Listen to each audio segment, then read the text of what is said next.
everyone and welcome back to my channel. So today I wanted to talk to you all about the people who will be missing this Christmas. Today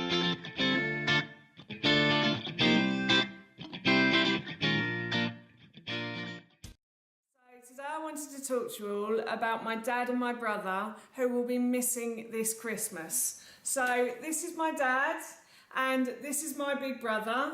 And my dad sadly passed away in April and my brother passed away over 25 years ago now. And from past experience of my brother dying, I can honestly say that the first few Christmases without a loved one can be really hard.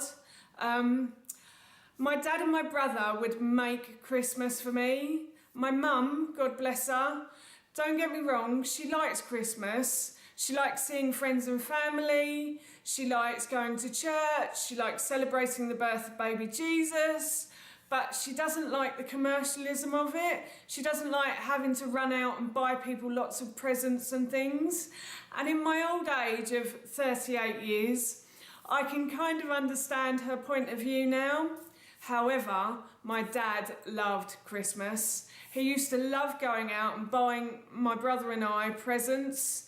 He was the main cook in our house as well, so every year he would be in the kitchen making the Christmas dinner. On Christmas Eve, I have this overriding memory of him being in the kitchen on Christmas Eve making mince pies and sausage rolls. He used to make the best mince pies as well.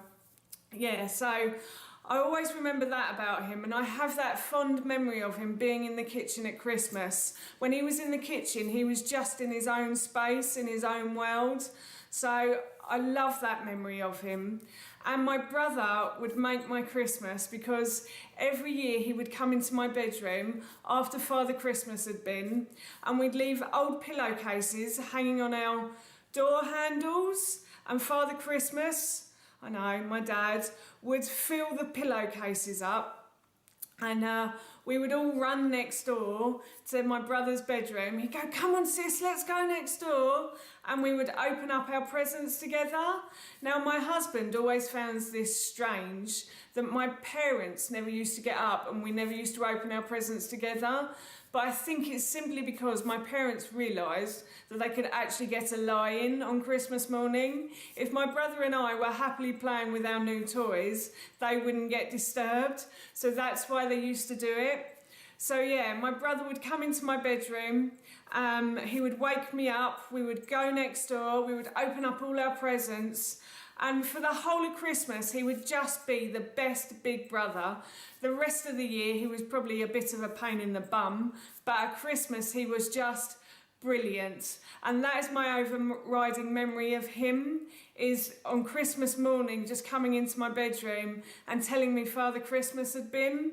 However, one year, he did really upset me. If there are any children in the room, I'd tell them to leave now.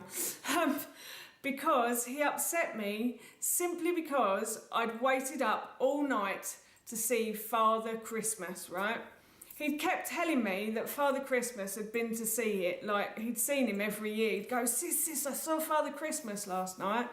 So one morning when he came in and woke me up and we went next door, I told him that I'd seen Father Christmas. Like I'd waited up all night and I saw him. I promise you, he had his big red coat on, he had his black boots on, and I said to my brother, I've seen him. And my brother just looked at me with sorrow in his eyes and he said to me, "No." I was like, "What?" "No, sis," like that. I was like, "What?" He said, "No, it's Dad in a red dressing gown." I was like, "No." At the time, I was really upset, so I ran downstairs to my mum and I said, "Piers said Father Christmas isn't real." And my mum said, "Go back upstairs, Alexis, and tell your brother he is real." Like that. And I was like, so I did this, and I did this about 5 times, but although secretly I didn't want Father Christmas not to be real, I kind of figured that it was Dad in his dressing gown. I was only 5 or 6, I think, so that was the end of Christmas for me. But My brother was always the best at Christmas, and I will always remember him at that time of year. Excuse me. Yeah, he was just brilliant, and so was my dad.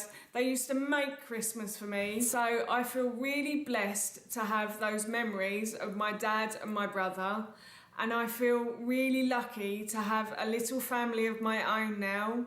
So I have my husband Howard, and I have my son Ted, and Ted is 4 years old this year, so he still believes in Father Christmas, which is good.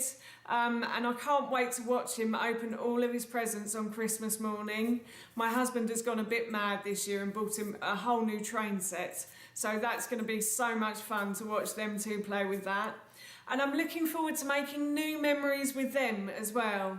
So I suppose what I'm trying to say is I'm looking on the bright side of life, and I'm keeping the memories that I have of my dad and my brother, but I'm making new memories with my husband and my son now.